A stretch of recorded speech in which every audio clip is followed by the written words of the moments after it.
Hello, Netrunner fans, and welcome to my review of Democracy and Dogma. This is the third pack in the Mum Bad cycle. As is the custom, we're going to be looking at the runner cards in the first part of this video. We'll look at all the corp cards in part 2. First up, we have a new event for Anarch. This is Political Graffiti. It's 0 to play, it's 3 influence, it's a run subtype. Make a run on Archives. If successful, instead of accessing cards, add political graffiti to an agenda in the corpse score area as a hosted condition counter with the text, "This agenda is worth -1 agenda points. Trash political graffiti if the corp purges virus counters." This card is doing some things that I really like to see in card design. First of all, I'm really surprised that we haven't seen more run events against Archives. I think that's a really hugely unexplored area of the design space, so I'm glad to see that we're starting to see a card like this. Now, the other interesting thing about this mechanically is that it attaches to scored agendas in the corpse square area. Now, as far as I can think of, we don't have anything that does that, but it's certainly not unprecedented totally. We've seen a lot more interaction with the score area kind of since Turntable. Now, while I can appreciate the new trails that this card is blazing mechanically, I am a little iffy on the power level of this thing. First of all, the -1 agenda point, that's not going to always matter. Most of the fast advanced decks and the other decks that are trying to score really quickly generally do it by scoring 4 agendas that are worth 2 points each.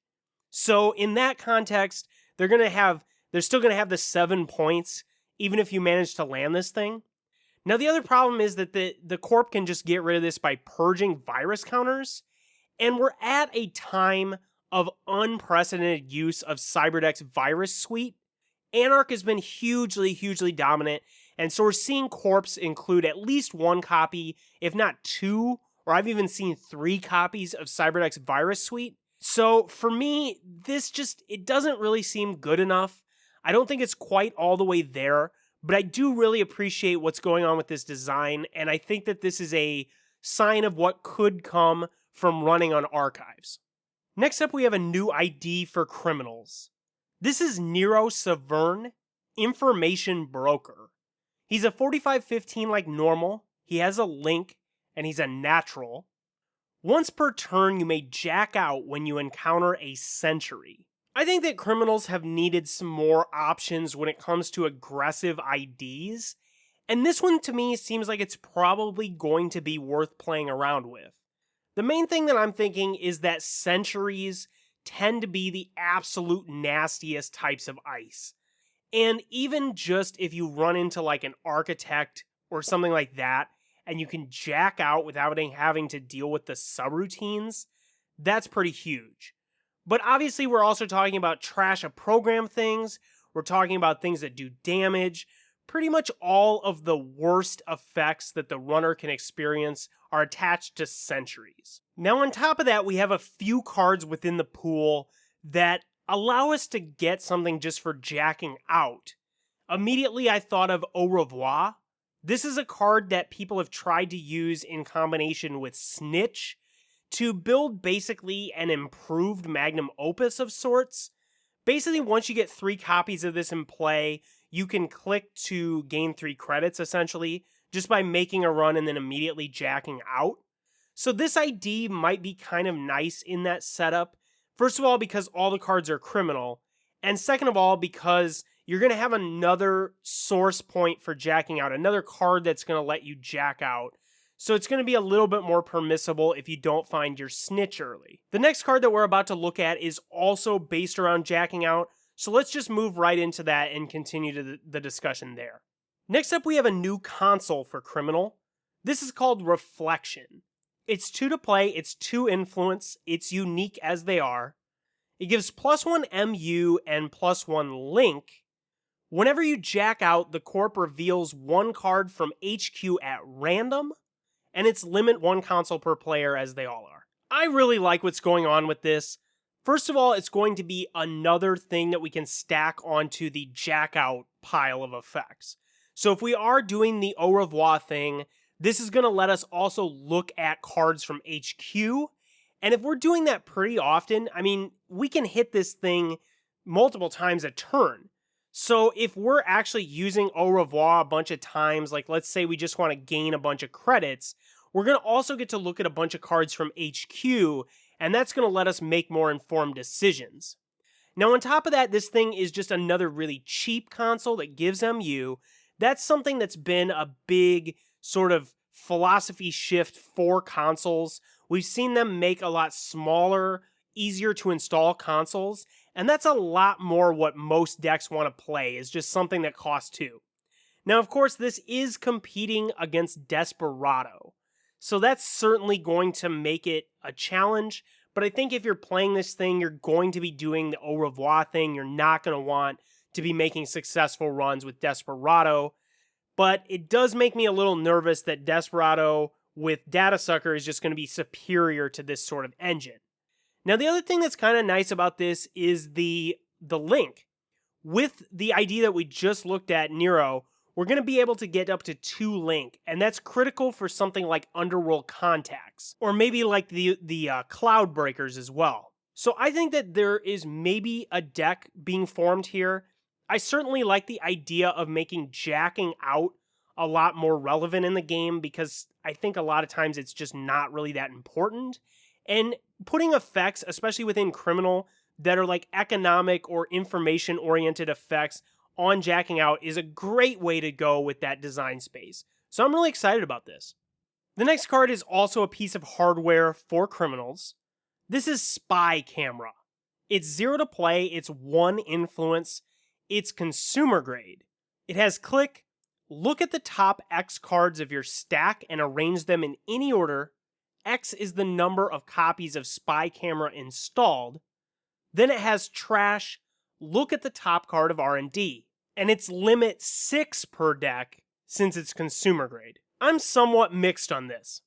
First of all, I think that this is generally going to be too weak for most decks. Just rearranging the top of your deck really only matters in a few contexts, maybe something like Eureka.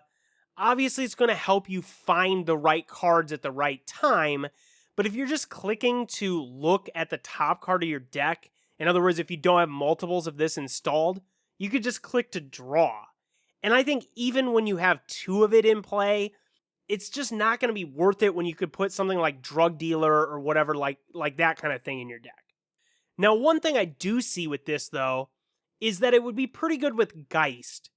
Not only does it have a trash effect that's relevant, but it's also pretty easy to just like leave it in play for a long time and then fire the trash at an opportune moment.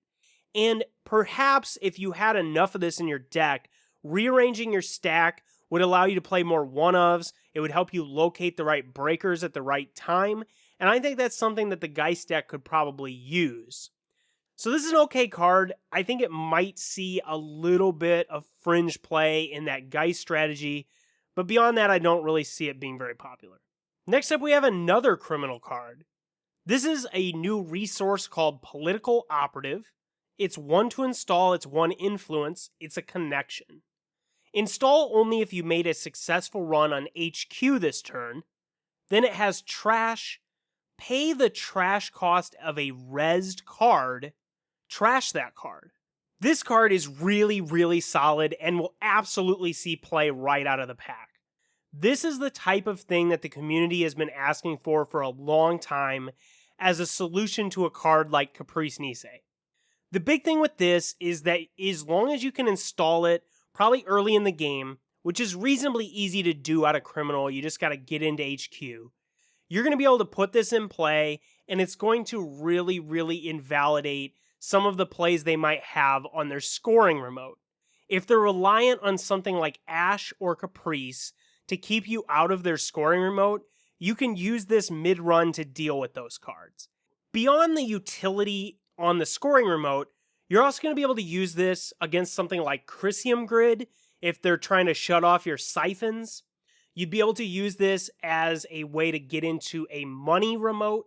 Like if they have a Res Adonis, you could just use this to destroy the Adonis. And it doesn't even cost a click or anything. This card is great. definitely an incentive to play Criminal. It's only one influence, so it's going to be pretty easy to throw it in like an Anarch deck or a Shaper deck. This is just a great addition to the card pool. This is the type of thing that I think Criminal should be good at, and I really do welcome a solution to Caprice. I generally agree that the Psy game and just the indestructibility of Caprice has been really frustrating. The main point I want to make in that discussion, though, is that it's basically impossible to score 4 for 2s and 5 for 3s without something like Caprice or Ash. And I've argued in some of my videos that the reason for that is that Icebreakers are too strong and that it's too easy to play the best Icebreakers in every deck. And I think that problem has only gotten worse with Faust being so popular. So on one hand, I welcome this card as a short-term solution to Ash and Caprice. But on the other hand, I don't want Glacier to leave the metagame. And I'm not sure that this card is going to single-handedly do that. But it's certainly going to make people consider playing, faster scoring decks, flatline decks, and that sort of thing. And I really don't want to get back to an era where it's all just chaining Astra scripts and flatlining the runner with Scorched. Next up, we have a new Icebreaker for Shaper. This is Sadio Jada. It's a 4-to-play 1MU program. It's unique, and it's 2 influence. It's an Icebreaker AI Deva. It has 1 credit, break ice subroutine on a piece of ice with 3 or more subtypes, 1 credit plus 1 strength. Then it has 2 credits, swap this with a Deva program from your grip. I don't know how good this is going to be, but there's definitely a lot to talk about, and this is a really interesting design. The main thing I like about this is that it's a restrictive Icebreaker. I've been really critical in the past of Icebreakers that are universal and really easy to use, and I think that those have just massively dominated the breaking of ice. So I'm really anxious to see what they come up with this sort of cycle of Icebreakers. Presumably, we're going to be seeing more of these Deva subtypes. This is the first one we've seen. And they're presumably all going to work together. I'm guessing they're all going to have some sort of swapping mechanism. This one is only going to be able to break ice that have 3 or more subtypes. Now, most ice are going to have at least 1 subtype, which is going to be either Barrier, Code Gate, or Sentry. But then, usually the only way that ice get additional subtypes is if they have either trash a program, do some amount of damage, or they trace the runner. There's 3 different subtypes that correspond to that. And of course, there are a few other subtypes in the game, but those are the primary way that you're going to be getting subtypes. So the easiest way to think about ice that this is going to be able to break is pretty much any ice that has trashing and does damage. So we're going to be looking at a whole host of Bioroids, like the Ichis, also like Next Gold is going to fit into that category, the Victors. This is also going to work against Assassin, which is, I think, just an absolutely solid neutral piece of ice that basically every Glacier deck is playing. And it might also be useful against some of the Tracer ice out of NBN.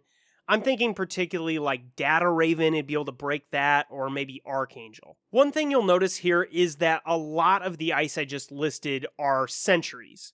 So this thing is going to be breaking, I would say, mostly Sentries. So this might be a nice supplement to a lower end Sentry Breaker, like I'm thinking particularly Mimic, because Mimic's going to be able to deal with a lot of those low strength, like your Architect or whatever. And then this thing could help you break some of those larger multi-subroutine Sentries that we're also scared of, like your Assassin or your Ichi or something like that. I will say that Atman Data Sucker does just as well, if not better, against that type of ice. You're not going to have to pay to match strength with that kind of setup. So that does make me a little nervous about this. But this is only 4 to install, whereas like an Atman for 4 or something like that, that's a lot of credits, 7 credits. Now let's talk a little bit about this swapping thing. Obviously, that's going to be contingent on what we see for Deva programs, how those work. Presumably, they're going to have some sort of breaking restriction on them as well. I really like the fact that it's only 2 to swap it out, and also that you can do it during a run.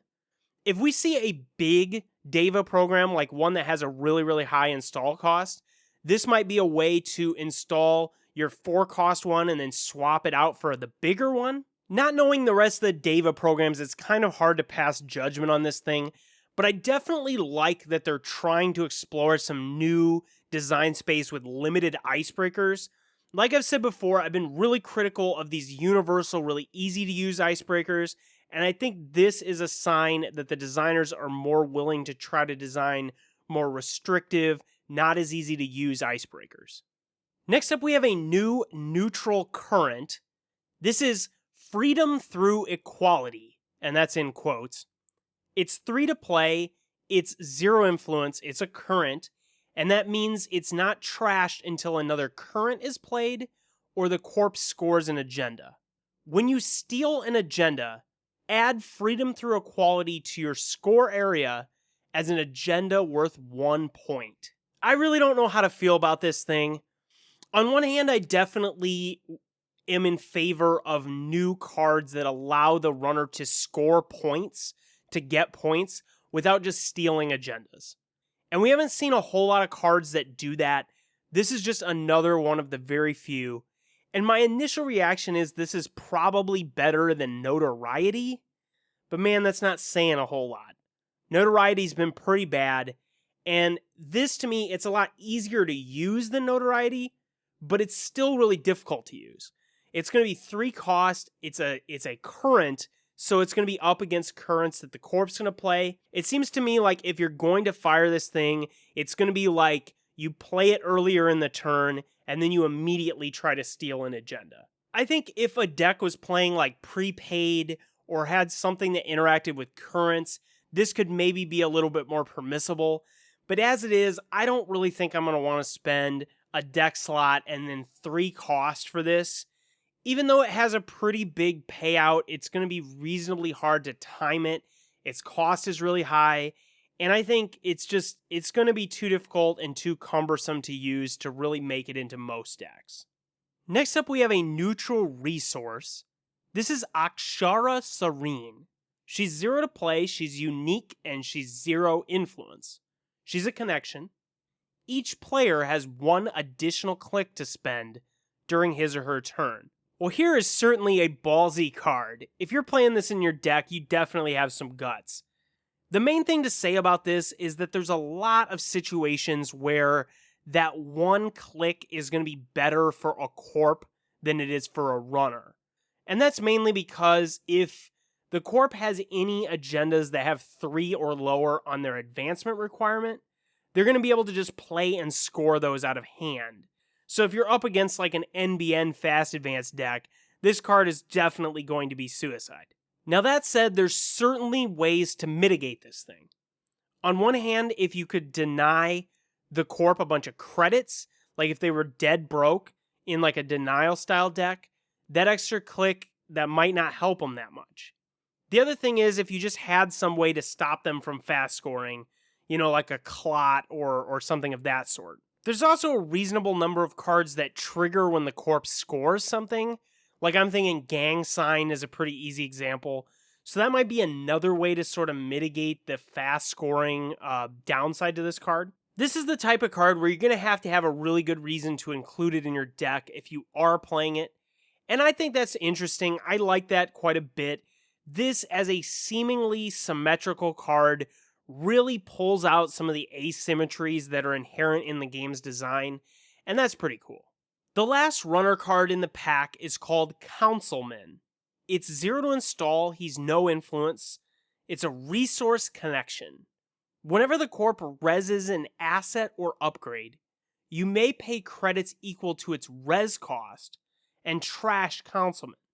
If you do, de-res that asset or upgrade, the corp cannot res it for the remainder of this turn. There's a lot of similarities between this card and Political Operative that we looked at earlier. Both of these are going to be really good solutions to Caprice, to Ash, to things that you're going to use to defend your scoring remote. On one hand, this is maybe easier to use than Political Operative, because you don't have to have successfully made a run on HQ. But on the other hand, this is just going to de-res the thing, whereas Political Operative will actually trash the card, so that seems a lot better. It is worth pointing out that if you're using Councilman against something like Caprice or Ash, you could just run that server and then trash the Caprice or Ash. Now, Political Operative is going to be a lot cheaper way to do that. So I think if you're just looking for a solution to those remote server protecting upgrades, Political Operative's definitely better for that use. And I think I would be a lot more excited about Councilman if it wasn't in a pack with Political Operative. But I do think that this, in some ways, has advantages. This is definitely better against something like Jackson Howard, right? Like if they res a Jackson Howard, you can just pop the Councilman. Certainly makes the dynamic a little bit different once you get a Councilman in play. They've got to be a lot smarter with the way that they think about Jackson, because you might just be able to intercept the Jackson, and then they could potentially have agendas stranded in archives or something like that. This seems like a pretty good card. I almost certainly anticipate it seeing play. And this is the type of thing where I think we're going to run into more situations where it's powerful and does something really impactful in the game as it gets more play and as the community has more time to play test it. That's going to do it for part 1 of my Democracy and Dogma review. Be sure to tune into part 2. We're going to look at all the corp cards in the pack. And if you like this video, be sure to subscribe to my channel, press the button that looks like a thumbs up, and leave me a comment about the cards in the comment section below. Thanks for watching, and I'll see you over in part 2.